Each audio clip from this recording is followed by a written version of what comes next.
Good morning, good afternoon, good evening, ladies. This is Tony, Self-Care Maven. And I know it's been a while since my last video and publication. I had a lot of things going on, a lot of self-care to do, as well as contemplating a number of things while I was on my self-care vacay in France this past summer.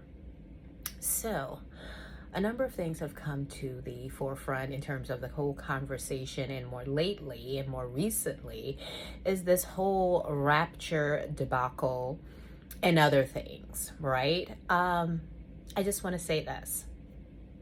When it comes to self-care, particularly self-care for Black women, I'm constantly amazed how folks would rather go the route of the ridiculous than to do the actual work around things like decolonized self-care and really reclamation. And this is why a lot of times I speak on the fact that Black bodies have always been political. Ever since our people have been stolen, trafficked, enslaved, and all kinds of brutalities visited upon our bodies, our culture, and our land, this has been a thing. And so while I'm amazed, I use the word amazed, it's not so much amazed, it's just shaking my head at the ridiculousness of it all.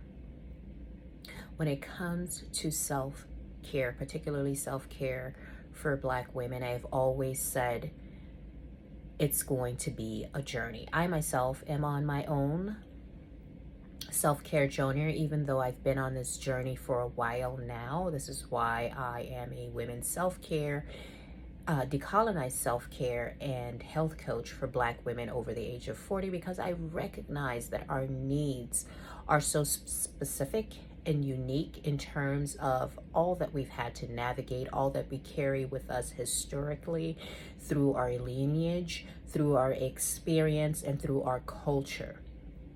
When you live in a society that is dominated by patriarchy, misogyny, racism, white supremacy, there's a lot that has to be not just mitigated on the external, but there's a lot of internal work that goes into that. And I've never been shy about admitting the fact that the reality of decolonized self-care requires a lot of work internally. And I understand that there's some people, some Black women, that are going to rather, instead of reclaiming what is theirs, healing, true healing, and unpacking of and decentering of patriarchy and our own internalized anti-Blackness and white supremacy, because there's no way none of those environmental externalities, there's no way that we don't internalize that to some degree, simply because we don't exist in a vacuum. We live in a society globally on a variety of levels. Arguably, U.S. is the home base, ground zero of racism, patriarchy, misogyny, white supremacy, all of these brutal and heinous crimes against humanity that have been committed. Yeah, we own that. This country owns that, because this is where it all started. This is where it was exported from. Whether American society wants to admit that or not, this stuff was created here. A number of the brutalizations and colonial practices that were visited on Africans, for instance, the genocide that was put on Namibia by Germany back in the day, that was studied here. And then they rebranded it over there to meet their own needs, and they visited that on Namibia. The Dutch did the same in Congo. Those are conversations for another time. Bottom line, when it comes to decolonized self-care, this is a version of self-care that is explicitly for Black women and Black women globally, because our experiences are different, they're unique. We have a number of points of intersectionality that have to be addressed in order for us to fully heal and reap the benefits of quote unquote self-care. What has been marketed out there as self-care is not self-care, at least one that is accessible to us. That version of legacy self-care or conventional self-care, whatever you want to call it, is steeped in colonization, anti-Blackness, and white supremacy. You have only to look at the marketers, the influencers over the last few years since the whole thing of self-care became a thing, became something that was so marketed and has now become a cliche term over social media, particularly Instagram. Look at the marketers. Look at the influencers. If you do a search on top influencers for self-care, few of any, over the last 10 years, few if any were Black women, Indigenous women, or women of color fit into that category. Why? Because conventional self-care cosplays a number of cultural practices that have been whitewashed, that have been co-opted and stripped of their original context from the cultures from which they were stolen.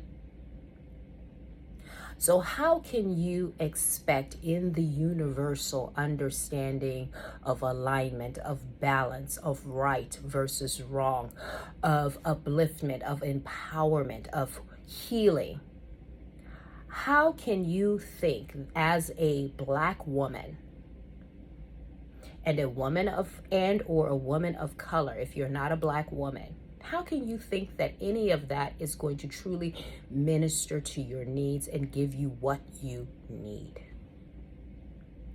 And so coming back to this whole conversation about the whole ridiculousness of the rapture, people would rather deflect to that than make change and make change accessible.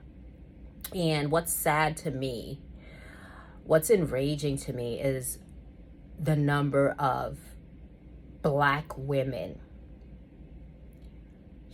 on the continent and here who would buy into that, because I recognize what it made me, or rather reminded me, is the fact that decolonized self-care is so important and will continue to be very important to the upliftment, the health and well-being of Black women, because patriarchy really has its claws in us globally as a collective. The backstory on the whole rapture thing was some, shyster of a Black evangelist, of an African male evangelist, talking about on this date, time, and et cetera, the God, of course, male God, is going to take us all up into the firmament, and we're going to live happily ever after, and then we'll finally have peace and rest. And that is one of my main beefs with this whole thing of religion to begin with, particularly Abrahamic religions, because they are all heavily patriarchal, misogynistic, and anti-Black. But that's, like I said, a discussion for another time.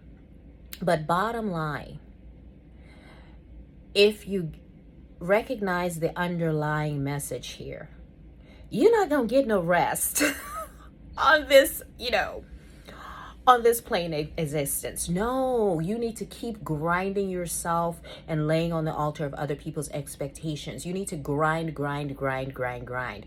You're not going to get no rest, particularly if you are a woman on this plane of existence. You got to wait till the rapture to get that. And of course, there are certain criteria for meeting those, that boon, that awesome gift, if you will. And so, again, we have to practice a form of self-care, i.e. decolonized self-care, that will truly help us as women, lift us up and bring us into whole alignment and balance and healing and health as Black women. That is in tune with the universe and the divine goddess. Let us just keep it real. Because the divine has always been, if you're going to do this whole male-female thing, has always been female. There's research that's finally coming out about how patriarchy reshaped religion and culture and all of that. But that's not what this video is about. This video is about centering Black women and helping Black women center themselves and understand that there is no shame in that, but power and healing in that, because we have been conditioned as a collective to lay on the altar of other people's expectations, to put ourselves on the bottom of the list when it comes to healing, when it comes to rest, when it comes to replenishment. Human females are the only ones that do this.